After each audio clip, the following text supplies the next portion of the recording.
Yo, konnichiwa mga ka-Chloes! Long time no vlog! This is Chloe from Japan Chloe's Vlog, isang simpleng Filipina na nakapag-asawa ng hapon dito sa bansang Japan. So, for today's video mga ka-Chloes ay binigyan nga tayo ni asawang hapon ng pa-advance na anniversary gift. So, sa susunod na buwan o buwan ng Nobyembre pala mga ka-Chloes ay ang pinaka-first anniversary namin ni asawang hapon bilang magjowa. Sa totoo lang mga ka-Chloes, may istorya talaga tong regalo or kwentas na to kung bakit advance or maagang naibigay sa akin. Ang totoo niya, pagmamay-ari ko na talaga tong kwintas na to. Nabili at na-invest ko nga tong kwintas na to nung nakaraang taon lang. Sa pamamagitan ng naipon kong tip at sahod sa nakaraan kong trabaho bilang OFW o talento dito sa bansang Japan. Kaya lang, nung umuwi ako ng Pinas, naisanla ko nga yan dahil lang sa maling pagtitiwala ko sa isa kong kaibigan na siyang tinuring ko na talagang parang kapatid. Ang dami talagang pinagdaanan ng kwintas na to mga ka-Chloes. Ikukwento ko nga sa inyo ang pinagdaanan ng kwintas na to at nang magsilbi na rin sa inyong babala. At alam nyo ba mga ka-Chloes na nawala ng isang beses tong kwintas na to bago ko pa nga maisanla? October year 2023 nang matapos ko ang aking 6 months working contract sa bansang Japan. Kung kaya't nauwi na ako ng Pinas at nakasama ko na yung mga anak ko. At ito nga pala yung mga kaganapan nung gabing kumawala na sa leg ko yung kwintas. Dito pala sa bandang to na pagbaba ko ng sasakyan ay nahulog na yung kwintas. Chinek ko pa nga saglit kung may mga naiwan pa ba kaming mga importanteng gamit bago kami tuluyang pumasok ng bahay. Naku mga ka-Chloes, 2 araw pa talaga yung nagdaan bago ko napansin na nawalan na ako ng kwintas. Agad-agad ko nga na-review yung mga videos ko sa cellphone. At dito nga sa mga videos ko na to nalaman kung anong araw nga nawala yung kwintas. Pero alam niyo yung pakiramdam ko mga ka-Chloes, sobrang nag-aalala ko pero hindi naman ako kinakabahan. Yung time na yun, nagdasal na lang talaga ako kay Lord na kung para sa akin talaga yung kwintas na yun, makikita ko pa yun ulit. Sobrang overwhelmed sa saya lang kasi talaga ako ng mga panahon na to mga ka-Chloes dahil sa wakas nagkasama na ulit kami ng 2 kong anak. Kaya ilang araw pa yung nagdaan bago ko napansin na nawalan na pala ako ng kwintas. Kaya rin pala nung mga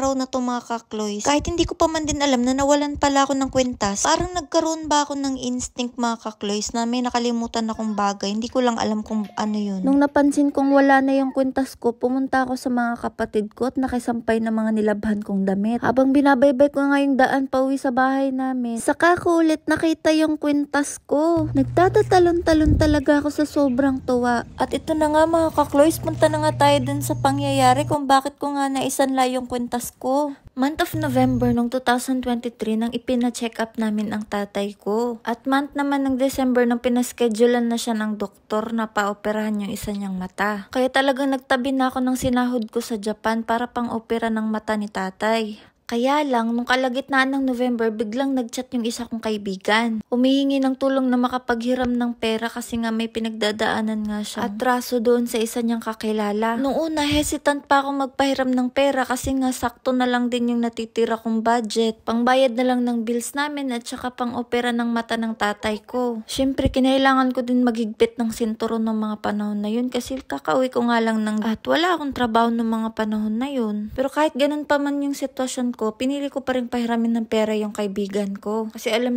ko talaga yung pakiramdam na nangangailangan ka ng tulong. Pero sabi naman kasi ng kaibigan ko na yun na pagkatiwalaan ko daw siyang pahiramin kasi sisiguraduhin niya daw na bukas ay may isasauli niya rin daw kaagad yung pera. Pero nakakalungkot lang kasi ang dami niya naging rason. Magpahanggang ngayon na malapit na mag-iisang taon yung hiram niya, hindi niya pa rin ako nabayaran kahit ni isang sentimo. At hindi niya na rin ako sinisin sa mga chat ko. Kaya talagang napagdesisyonan ko na maisanla na lang yung kwintas para maituloy lang yung operasyon ng tatay ko. Hanggang sa nakabalik na nga lang ako ng Japan para sumunod sa fiancé ko noon na ngayon ay asawa ko na. At kaya ko nga rin lang nakapiling ulit tong kwintas ko na to. Dahil nga magpapasama sana ako sa asawa ko na makapunta sa isang Hakyen shop dito sa Japan para sana makabili ng mga props or kahit mga fashion lang na earrings na gagamitin ko dun sa makeup transition video ko. At biglang sabi ba naman ng asawa ko, wag na daw kaming tumuloy. Kasi balak niya raw akong bilhan ng totoong hikaw. Yung totoong gold daw talaga at hindi fashion. Sagot ko pa nga sa kanya nun, hindi na kailangan ng totoong hikaw kasi nga saglit ko lang lang naman gagamitin, pang props ko lang ba? For the sake of TikTok video lang sana. Kaya lang, nagpumilit pa talaga si asawa na wag na kaming tumuloy at maghantay lang daw ako. Kasi nga, gusto niya nga rin daw talagang bilan ako ng hikaw. Kasi inisip niya, bagay daw sa akin maghikaw. At dahil na rin sa sinabi niyang yun, kaya ko rin naalala yung kwintas kong nagpapalamig sa sanlaan. Kaya nakiusap na lang din ako sa asawa ko na instead na bilhan niya ako ng hikaw ay mas maiging tubusin niya na lang kako yung naisanla kong kwintas na nasa Pinas. Sa walang pag-aalinlangan, mabilis naman na tumugon agad yung asawa ko na sige, tubusin na daw namin kaagad. Buti na lang talaga bago ko lumipad pabalik ng Japan ay iniwan at ipinangalan ko na sa kapatid ko yung iniwan kong bond paper ng kwintas. Kaya laking pasalamat ko din talaga sa kapatid ko at lalong-lalo na ni Ma'am Grace ng Madonya ng Ginto. Kasi nagawa kong maipabit-bit yung kwintas galing Pinas